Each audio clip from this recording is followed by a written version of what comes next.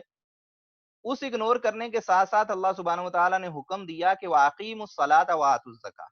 نماز قائم کرو، زکوٰۃ ادا کرو، وَمَا تُقَدِّمُوا لِأَنفُسِكُم مِّن خَيْرٍ تَجِدُوهُ عِندَ اللَّهِ، اور جو بھی بلائی کا کام تم اپنے لیے آگے بھیجو گے اپنی آخرت کو سنوارنے کے لیے، تجدوہ عند اللہ، اس کو اللہ کے ہاں تم پاؤ گے۔ یہ ایسا نہیں ہوگا کہ تم نیک کام کرو اور جب قیامت کے دن پہنچو گے تو وہ بیچ میں سے مسنگ اور پتہ ہی نہ چلے کدھر گیا، بلکہ جو اچھا بلائی کا کام انسان کرتا ہے وہ اس کے لیے اس کے بچت کی شکل میں قیامت کے دن کے لیے اکٹھا ہوتا رہتا ہے، اور قیامت کے دن جب اللہ کے پاس پہنچیں گے تو وہ ساری چیزیں وہاں پہ موجود ہوں گی۔ ان اللہ بما تعملون بصیر، کیونکہ اللہ سبحانہ ہوا تعالی جو بھی تم عمل کرتے ہو اس کو دیکھنے والا ہے، تو کوئی ایسی کام نہیں ہو سکتا کہ تم اچھا کام کرو اور وہ اللہ سبحانہ ہوا تعالی سے چھپ جائے۔ تو انسان کو جہاں بری صحبت سے بچنا چاہیے، اور جو لوگ کنفیوژن پیدا کرنے والے ہیں ان سے بچنا چاہیے، اس کے ساتھ ساتھ اپنے دین کو مضبوطی سے پکڑنا بھی چاہیے، اس طریقے سے کہ جو دین کے احکامات ہیں ان کی پابندی کرے، نماز ادا کرے، زکوٰۃ دے اور دیگر نیکی کے کام کرتا رہے۔ مزید اللہ سبحانہ و تعالی فرماتے ہیں کہ وَقَالُوا لَن يَدْخُلَ الْجَنَّةَ إِلَّا مَنْ كَانَ هُودًا أَوْ نَصَارَىٰ، کہ ان یہودیوں کا یہ دعویٰ تھا، تو اللہ سبحانہ و تعالیٰ نے فرمایا کہ یہ لوگ یہ کہتے ہیں، یہودی اور عیسائی، کہ جنت میں صرف اور صرف یہودی یا عیسائی داخل ہوں گے۔ تِلْکَ أَمَانِیُّہُم، اللہ سبحانہ و تعالیٰ نے فرمایا یہ ان کی خواہشات ہیں، یہ ان کی جسٹ آرزو ہے، اپنی خواہش ہے، دلی خواہش۔ قُلْ هَاتُوا بُرْهَانَکُمْ إِن كُنتُمْ صَادِقِینَ، محمد رسول اللہ صلی اللہ علیہ وسلم آپ انہیں کہیے کہ اپنی دلیل لے کر آؤ اگر تم سچے ہو، اگر تم یہ دعویٰ کرتے ہو کہ جنت میں صرف یہودی اور عیسائی ہی جائیں گے، تو پھر اٹھاؤ اپنی کتابیں تورات اور انجیل اور ان میں سے دکھاؤ کہاں پہ اللہ نے یہ کہا ہے کہ صرف یہودی اور عیسائی ہی جنت میں جائیں گے۔ بلا، اللہ سبحانہ و تعالیٰ فرماتے ہیں بلا من اسلم وجہہ للہ، بلکہ وہ شخص کہ جس نے اپنے چہرے کو اللہ کے سامنے جھکا دیا، یعنی اپنے آپ کو اللہ کے سامنے جھکا دیا، وَهُوَ مُحْسِنٌ، اور وہ احسان کرنے والا یعنی کہ خلوص نیت والا شخص ہے، خالصتاً اللہ کے لیے اس نے اپنے آپ کو اللہ کے سامنے جھکا دیا، فَلَهُ أَجْرُهُ عِندَ رَبِّهِ، ایسے شخص کا اجر اللہ کے ہاں ثابت ہے، وَلَا خَوْفٌ عَلَيْهِمْ وَلَا هُمْ يَحْزَنُونَ، اور ان پہ نہ کوئی خوف ہوگا اور نہ ہی یہ غمناک ہوں گے۔ تو اللہ سبحانہ و تعالیٰ نے فرمایا کہ اصول یہ ہے کہ جو اللہ کا فرما بردار ہے اور سنسیئرلی خلوص نیت سے اللہ کے سامنے اپنے آپ کو جھکا دیتا ہے، سرنڈر کر دیتا ہے، وہ شخص ہے کہ جو جنت کا حقدار ہے، نہ کہ کوئی صرف اس وجہ سے جنت کا ٹھیکیدار بن سکتا ہے کہ میں یہودی ہوں، عیسائی ہوں، میرے عمل جیسے بھی ہوں تو میں نے جنت کی ٹھیکیداری لی ہوئی ہے، ایسا معاملہ نہیں ہے۔ یہی بات بطور مسلمان ہمیں بھی مد نظر رکھنی چاہیے کہ ہم یہ نہ کہیں کہ جی اگر میں مسلمان ہوں تو بس میں نے جنت میں جانا ہی جانا ہے، بلکہ اس اصول کو مد نظر رکھیں کہ جو اللہ سبحانہ و تعالیٰ نے بیان کیا کہ اسلام کا صحیح مطلب کیا ہے، صحیح سچ میں اسلام قبول کرنے کا مطلب یہ ہے کہ بندہ اپنے آپ کو اللہ کے سامنے جھکا دے، اللہ کے سامنے سرنڈر کر دے، اور یہ جو اللہ کے سامنے جھکنا ہے یہ خالصتاً اللہ کو راضی کرنے کے لیے ہو۔ یہ ہے وہ شرائط، یہ ہے وہ کنڈیشن جس کو پورا کرنے سے ایک انسان اللہ سبحانہ و تعالی کی رحمت کا سزاوار بنتا ہے، مستحق بنتا ہے، اور جس کو اللہ کی رحمت گھیر لے گی وہ شخص جنت میں داخل ہوگا۔ وقالت الیہود لیست النصارى علی شیء، یہاں اللہ سبحانہ و تعالیٰ نے ایک بڑا ہی انٹرسٹنگ معاملہ یہودیوں اور عیسائیوں کا بیان کیا ہے کہ جب اسلام آ گیا تو یہ یہودی عیسائی اکٹھے ہو گئے اور اکٹھے ہو کے آپس میں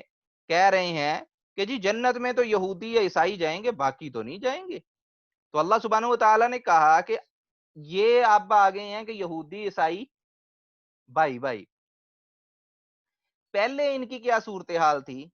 وقالت الیہود لیست النصارى علی شیء. اللہ سبحانہ و تعالیٰ فرماتے ہیں کہ یہودیوں نے کہا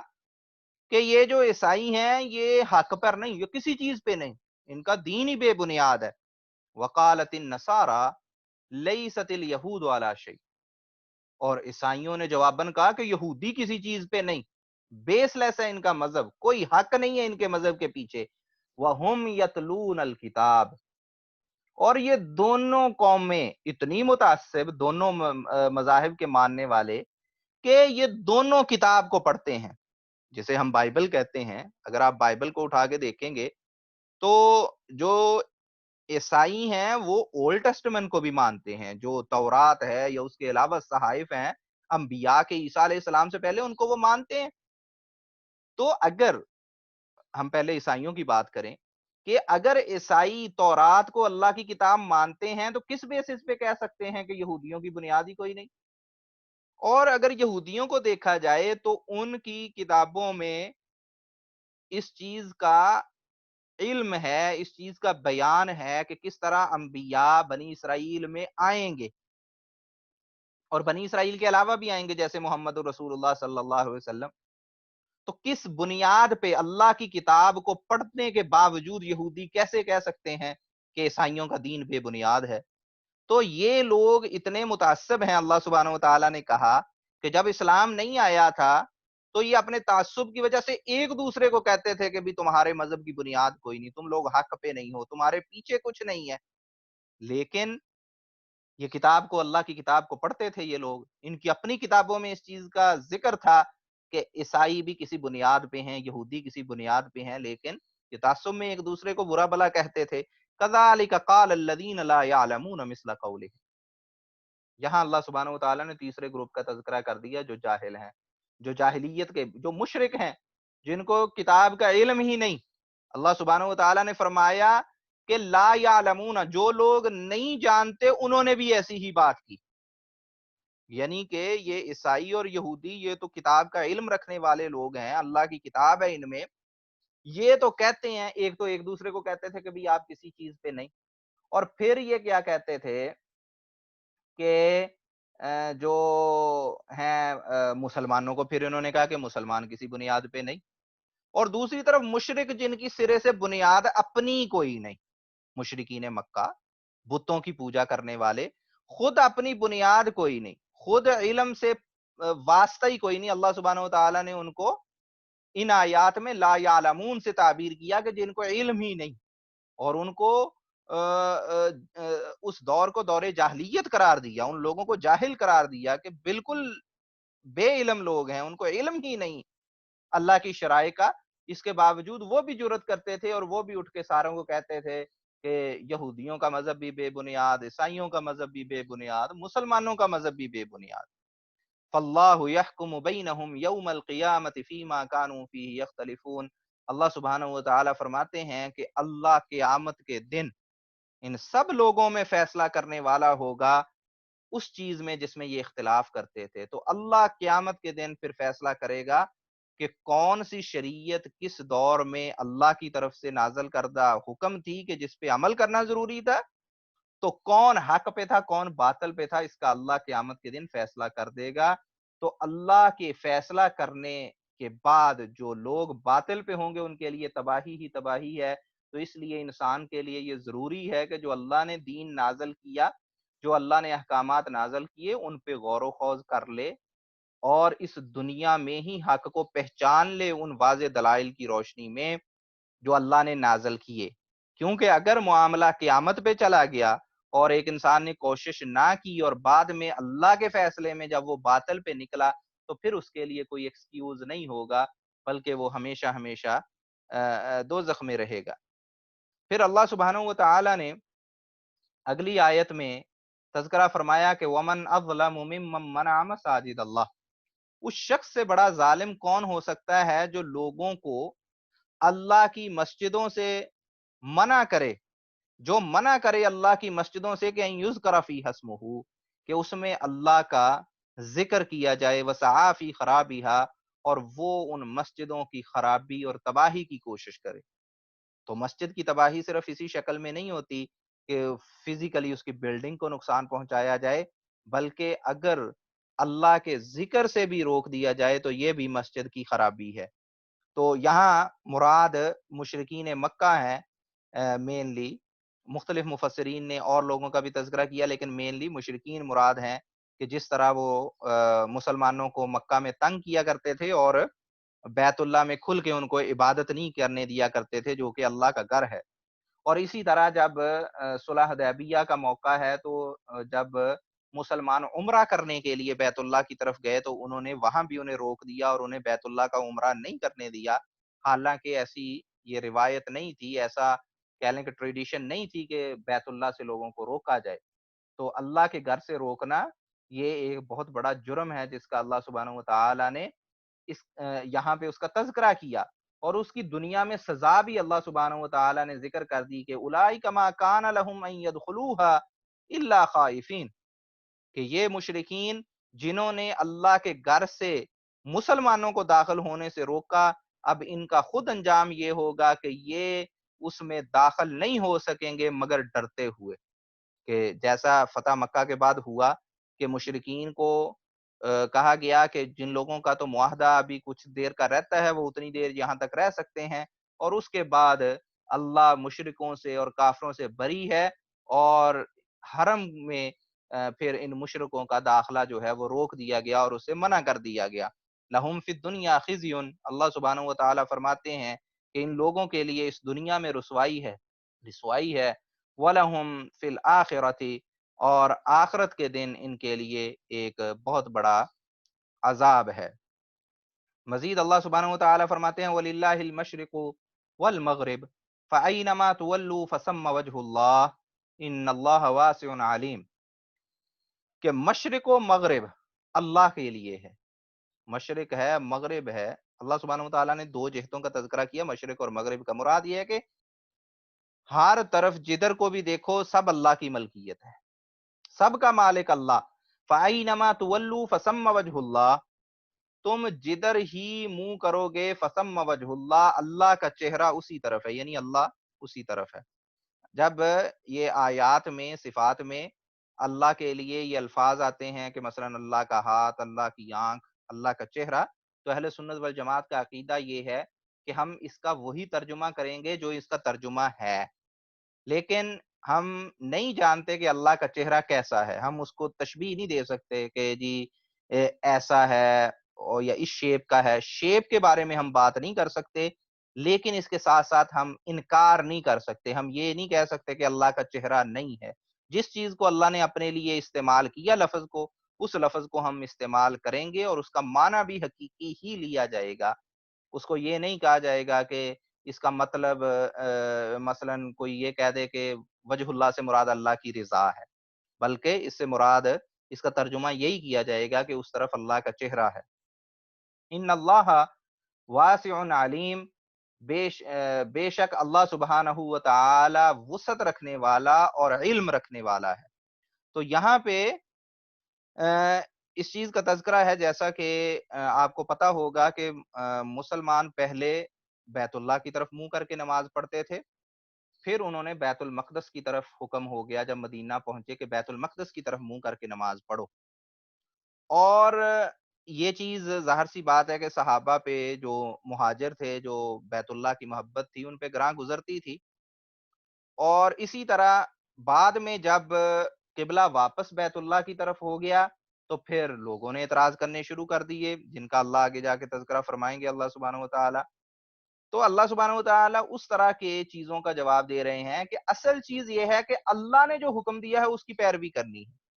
بیت اللہ کی طرف منہ کر کے نماز پڑھنا اس لیے ہے کہ اللہ نے اس کا حکم دیا ہے، اگر اللہ نے بیت المقدس کو قبلہ بنا دیا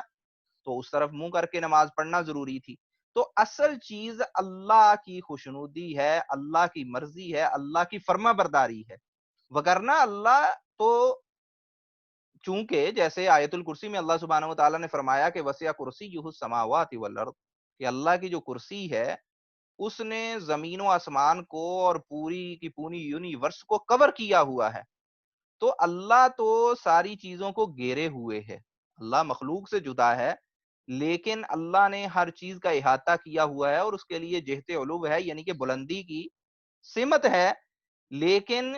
جدھر بھی انسان منہ کرتا ہے تو اللہ سے وہ پرے نہیں ہے، وہ اللہ سے انسان پرے نہیں ہے۔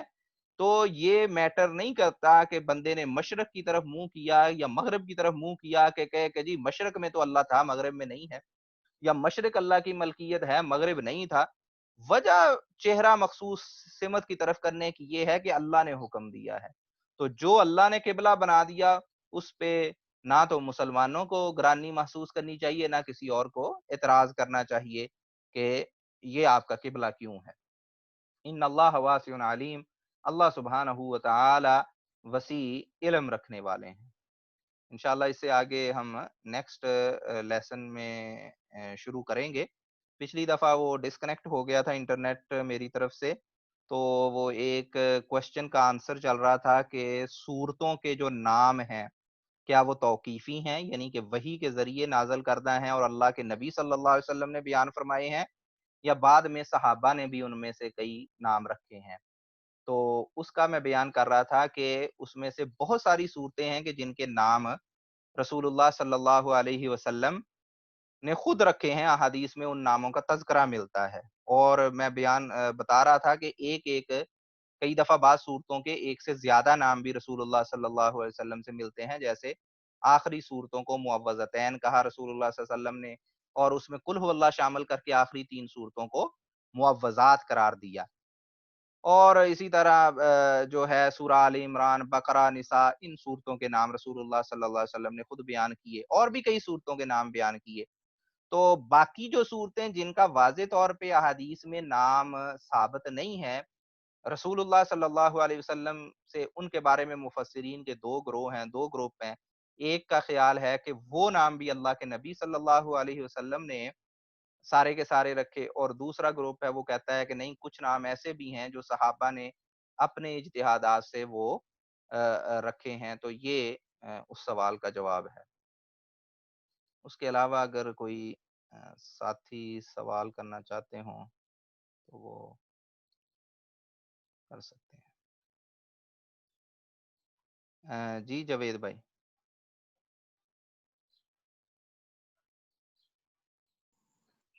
السلام علیکم ورحمۃ اللہ۔ وعلیکم السلام۔ حافظ صاحب، آپ نے بتایا کہ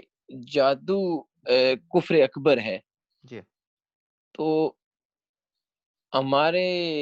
پاکستان میں خاص کر کے تو بڑے بڑے جو ہے نا وہ بزرگ اور بڑے بڑے پیر ہیں، جو لوگ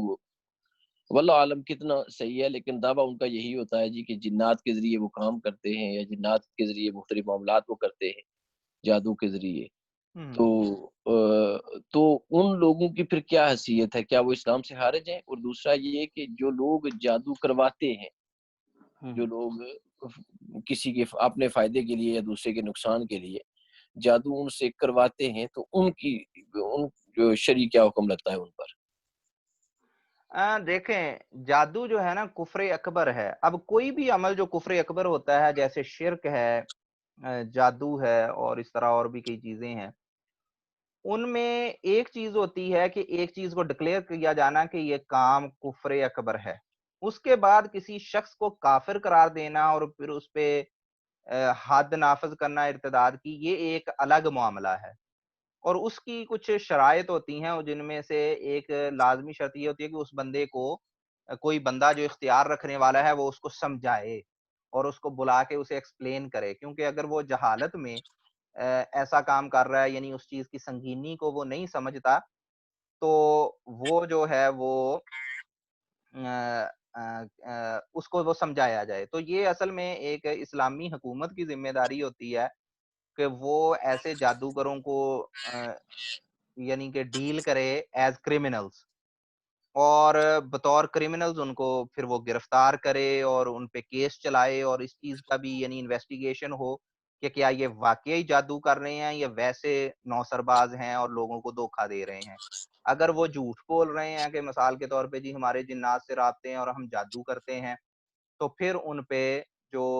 چیٹنگ اور فراڈ کے کیس کیے جائیں، اور اگر وہ حقیقتاً جادو کرتے ہیں تو اس حساب سے ان کو جو قرار واقعی سخت ترین کیپٹل پنشمنٹ ہے وہ دی جائے۔ تو یہ پھر وہ یعنی کہ کہہ لیں کہ یہ تو ہے حکومت کے لیول پہ۔ جو عام لوگ ہیں، عام مسلمان، ان کا طرز عمل یہ ہونا چاہیے کہ ایسے لوگوں سے بالکل کنارہ کشی کر لیں، ان لوگوں سے کوئی تعلق نہ رکھیں اور ان سے بالکل دور رہیں۔ یہ ضروری ہوگا عام مسلمانوں سے کہ ایسے لوگوں سے کوئی تعلق رشتہ نہ رکھیں، جو لوگ جن کے بارے میں آپ کو لگتا ہے کہ یہ جادو کر رہے ہیں۔ باقی جو کروانے والے ہیں انہیں بھی اللہ ہدایت دے۔ یہ بھی ایک جو جادو کروانا اور اس میں تاثیر مان کے اور اس میں آگے کرنا، یہ بھی ایک کفریہ کام ہے اور یہ بھی ایک شرک کی طرح کی چیز بن جاتا ہے۔ اور یہ جو جادوگر ہیں یا کاہن ہیں، ان کے بارے میں تو احادیث بھی موجود ہیں۔ جیسے رسول اللہ صلی اللہ علیہ وسلم نے فرمایا کہ جو شخص کاہن کے پاس جاتا ہے تو اس کی 40 دن کی نماز قبول نہیں ہوتی۔ اور اگر کوئی شخص ایسا کرتا ہے کہ وہ جاتا ہے اور جا کے کاہن نے جو اسے بات بتلائی اس کو وہ اس میں یقین کرتا ہے، مان جاتا ہے کہ اس نے مجھے درست بتلایا، اس نے مجھے غیب کی خبر دی، تو رسول اللہ صلی اللہ علیہ وسلم نے فرمایا کہ اس نے اس شریعت کا انکار کر دیا، کفر کر دیا جو محمد الرسول اللہ صلی اللہ علیہ وسلم پہ نازل کی گئی۔ تو یہ بھی ایک شرک کی طرح بڑے ہی یعنی کہ کہہ لیں کہ سیریس قسم کا کفریہ کام ہے، جس سے انسان کو بچنا چاہیے۔ تو جو لوگ عوام الناس میں سے یہ کام کرواتے ہیں ان کے لیے بھی ہماری یہ ذمہ داری ہے کہ ہم انہیں بھی سمجھائیں، اور جو لوگ اس طرح کے جادو کرنے والے ہیں ان سے ہم اجتناب کریں اور دور رہیں۔ جزاک اللہ خیر۔ جی بردر کمریز۔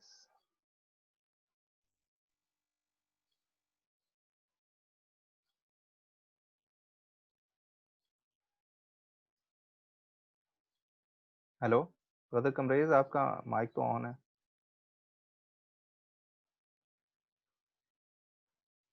شاید ان کی طرف سے آواز نہیں آ رہی۔ جی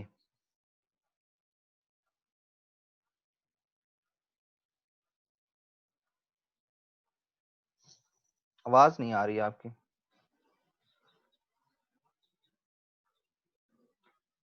آپ اس طرح بھی کر سکتے ہیں کہ لکھ کے سوال کر لیں اگر آپ کے مائک کی آواز نہیں آ رہی۔ اس دوران یہ بھائی جو ہیں جن کے ایڈمنسٹریٹرز آئی فون 8، آپ کا کیا سوال ہے؟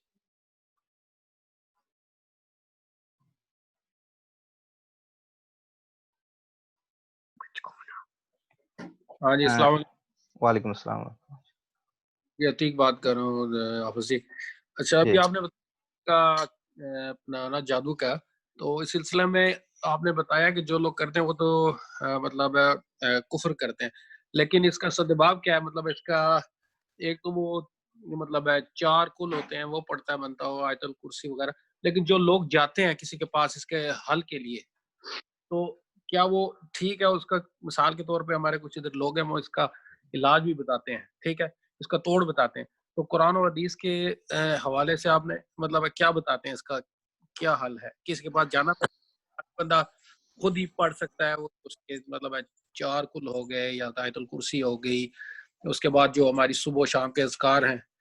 تو وہ کافی ہیں یا سٹل ہمیں کسی کے پاس جانا چاہیے؟ اگر آپ کو جی جی جی جی اچھا، یہ آپ نے بڑا ہی عمدہ اور ضروری سوال کیا ہے جو اس صورتحال سے متعلق ہے، اور اس میں کچھ وضاحت ساتھیوں کے لیے ہو جائے تو بہت ہی اچھی چیز ہوگی کہ اس میں کوئی شک و شبہ نہیں ہے کہ جادو اور جنات کے اثرات کا توڑ قرآن میں اور مسنون دعاؤں میں ہے۔ اللہ کے رسول صلی اللہ علیہ وسلم پہ جادو کیا گیا، اور اللہ کے رسول صلی اللہ علیہ وسلم پہ ایسا جادو کیا گیا کہ انتہائی پاورفل تھا، ایسا جادو کہ کسی عام شخص پہ ہو تو اس کو قتل کر کے رکھ دے،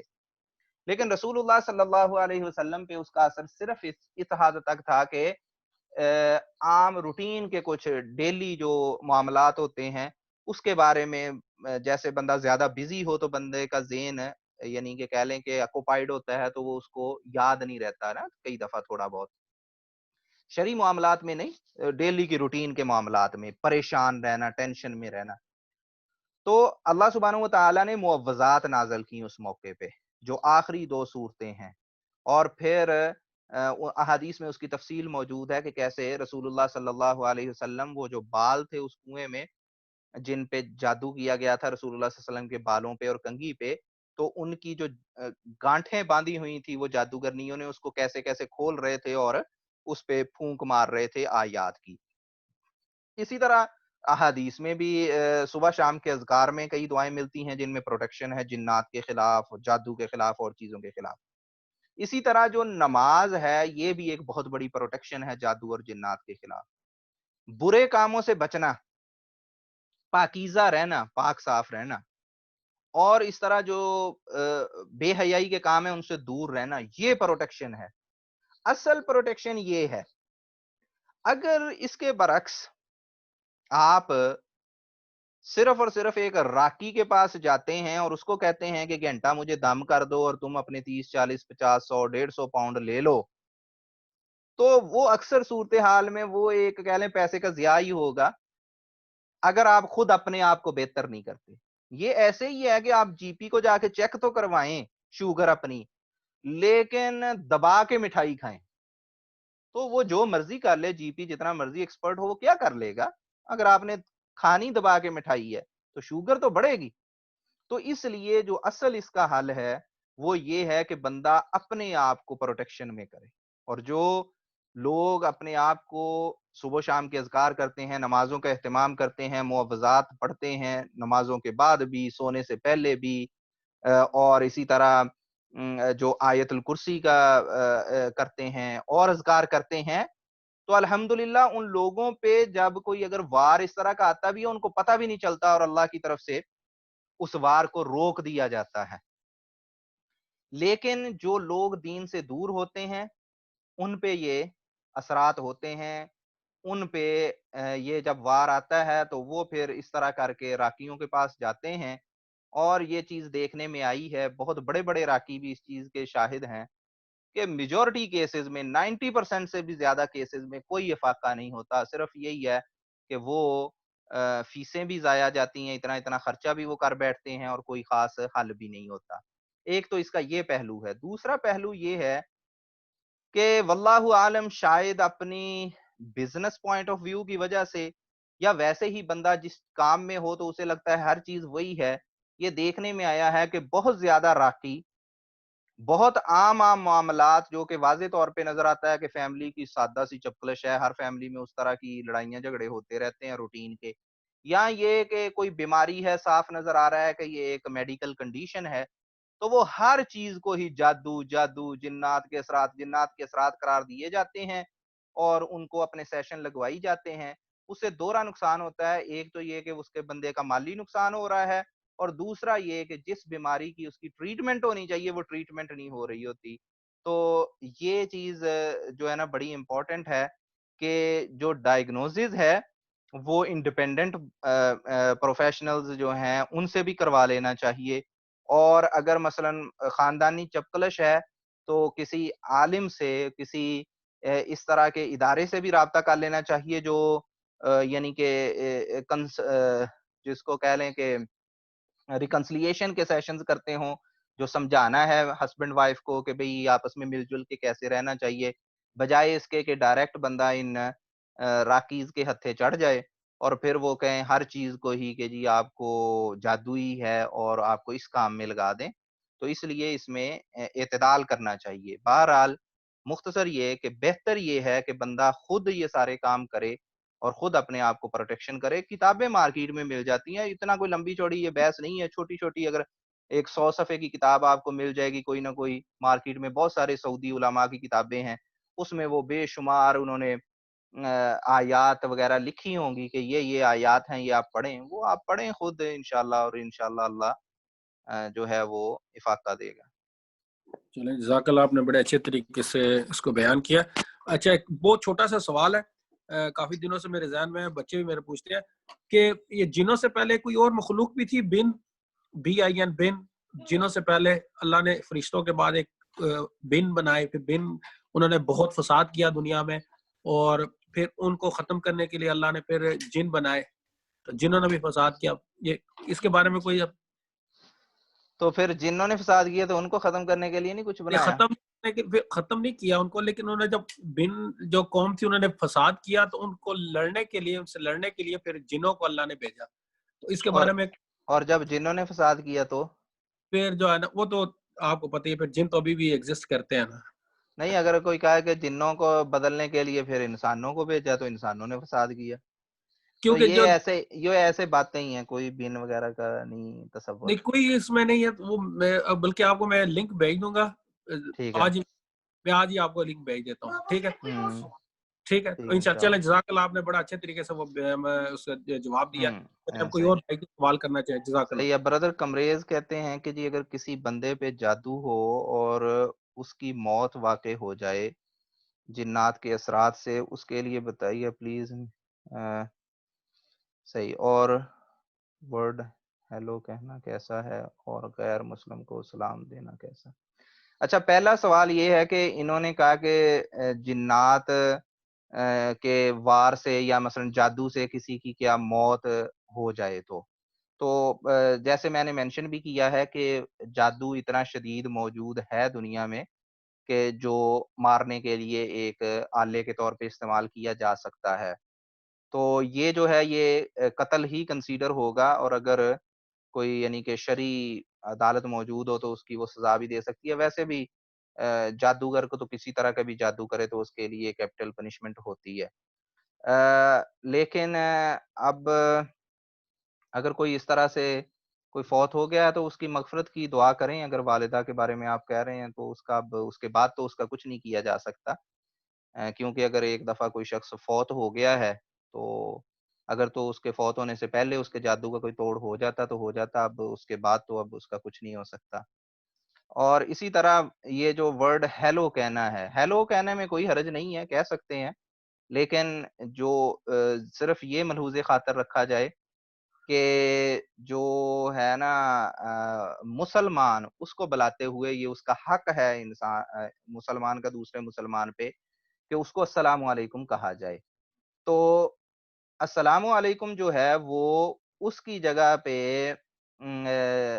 یعنی کہ جگہ نہیں لے سکتا ہیلو. تو اگر مثال کے طور پہ مثلا آپ کو کسی مسلمان بھائی کا فون آ رہا ہے تو آپ کو کہنا چاہیے السلام علیکم، اور اس کو بھی السلام علیکم وعلیکم السلام کہنا چاہیے. کئی دفعہ ہوتا ہے کہ مثلا مائک ورک نہیں کر رہا اور آپ صرف چیک کر رہے ہیں تو آپ اس میں ہیلو ہیلو کے طور پہ کہہ لیتے ہیں، تو اس میں کوئی حرج نہیں. اگر نان مسلم کو آپ ہیلو کہہ سکتے ہیں کوئی حرج نہیں. غیر مسلم کو سلام دینا کیسا ہے، اس کے بارے میں اختلاف موجود ہے صحابہ کے دور سے ہی. تو کئی صحابہ اس کے بارے میں بڑے سخت تھے کہ جو ہے نا السلام علیکم بالکل کہنے کے قائل نہیں تھے کہ مسلمان جو ہے نا کافر کو السلام علیکم کہنا. لیکن جیسے آج تذکرہ ہوا ہے السلام علیکم کا، تو احادیث میں اس کی وضاحت موجود ہے کہ ان کو سلام میں ابتدا کرنے سے جو منع کیا گیا اس کی بنیادی وجہ کیا تھی. حتیٰ کہ جب وہ السلام علیکم کہتے تھے تو جواب میں وعلیکم کہنے کا حکم دیا. تو یہ بھی ایک طرف کی سلامتی کی دعا ہے نا. اگر کسی نے السلام علیکم پراپر کہا غیر مسلم نے تو آپ جواب میں وعلیکم کہیں گے تو وہ بھی وعلیکم السلام سلامتی کی دعا ہی بن جائے گی. تو یہ تو اتفاقی بات ہے کہ غیر مسلم کو سلام کہنا واجب نہیں ہے، ضروری نہیں ہے. جیسے مسلمان کا تو حق ہے نا کہ اس کو السلام علیکم کہا جائے، لیکن غیر مسلم کو السلام علیکم کہنا اس کا حق نہیں ہے. تو اس لیے اختلاف سے باہر آتے ہوئے بہتر یہی ہے کہ غیر مسلم کو سلام نہ کہا جائے. لیکن اگر کوئی السلام علیکم کہہ دے غیر مسلم کو تو اس پہ زیادہ تشدد اور سختی نہیں کرنی چاہیے.